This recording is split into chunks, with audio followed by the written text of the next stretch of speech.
The heated tensions between the U.S. and North Korea. North Korea responded just moments ago with its own stern warning after President Trump said Kim Jong-un faces big trouble if Guam is threatened. The president staying in touch with Guam's governor, placing a call to assure the island he is with them, quote, 1,000%. Now, our chief global affairs correspondent, Martha Raddatz, kicks off our coverage this morning in Seoul, South Korea. Martha, good morning to you.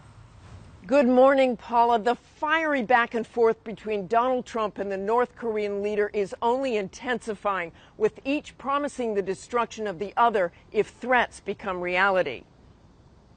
Just hours ago, the first word from North Korea since Kim Jong-un's regime announced plans to launch missiles into the waters off Guam.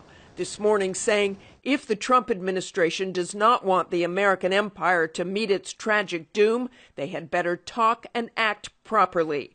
That statement clearly in response to President Trump's string of warnings, from his Friday tweet saying the U.S. military is locked and loaded to his latest. If anything happens to Guam, there's going to be big trouble in North Korea.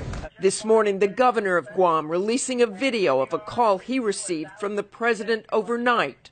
We are with you 1,000%. Reassuring him of the White House's support, even promising a tourism boon.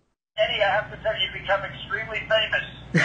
All over the world, they're talking about Guam, and they're talking about you, and I think your tourism, you're going to go up in like 10-fold with the expenditure of no money, so I congratulate you. Still, Guam's Department of Homeland Security releasing these pamphlets, telling residents how to prepare for an imminent missile threat, urging American citizens there to not look at the flash or fireball of a possible nuclear blast. It can blind you.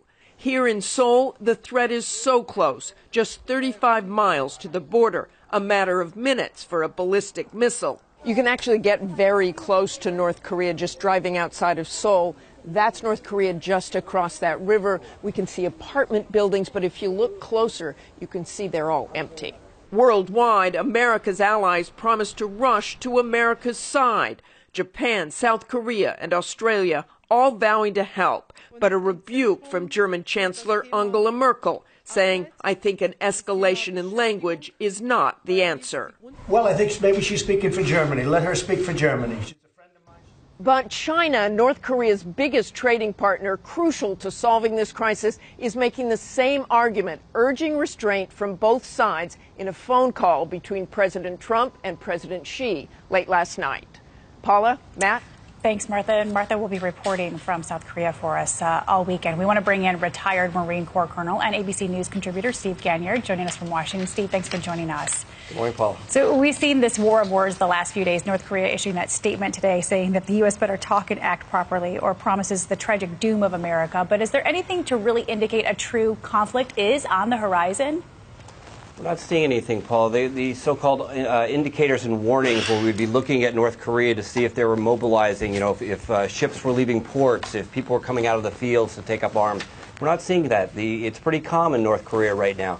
And remember that communique that they sent us said that they weren't going to launch those missiles towards Guam until after the plan was approved sometime in mid-August. So it seems like we have a little bit of a calm period here now.